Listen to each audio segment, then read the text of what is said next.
নমস্কার বন্ধুরা, সবাই কেমন আছো? আশা করি ভালো আছো। আমিও তোমাদের ভালোবাসায় অনেক অনেক ভালো আছি। তো দেখতেই পাচ্ছ আমাদের পুকুরের টাটকা শোল মাছ দিয়ে আজ রেসিপি হবে।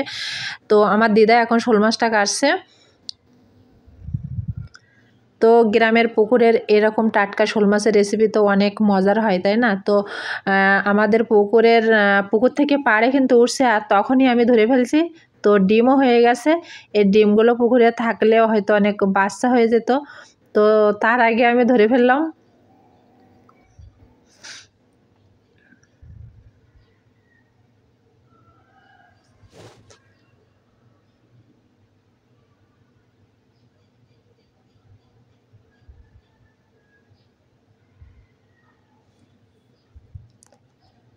এবার আমি মাছগুলো পরিষ্কার করে নিয়ে দিয়ে দিছি হলুদ গুঁড়া,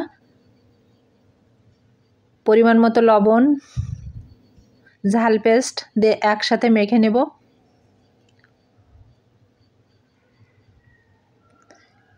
এবার আমি মাছগুলো ভেজে নেব।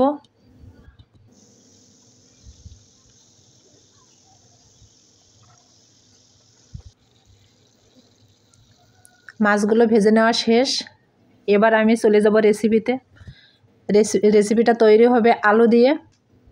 তো ভিডিওটা সম্পূর্ণ দেখলেই বুঝতে পারবে যে রেসিপিটা কেমন হয়েছে। আমি এখন দিয়ে দিচ্ছি পেঁয়াজ কুচি, তেজপাতা সুন্দর করে লাল করে ভেজে নিলাম। দিয়ে দিচ্ছি কেটে রাখা আলুগুলো সুন্দর করে ভেজে নেব। দিয়ে দিচ্ছি পরিমাণ মতো হলুদ গুঁড়া, পরিমাণ মতো লবণ,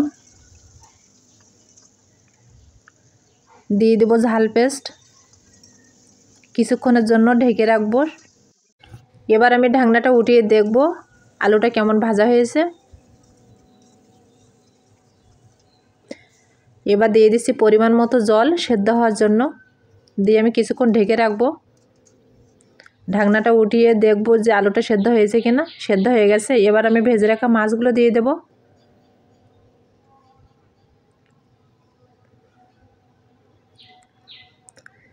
রেসিপিটা প্রায় আমার শেষ পর্যায়ে চলে আসছে।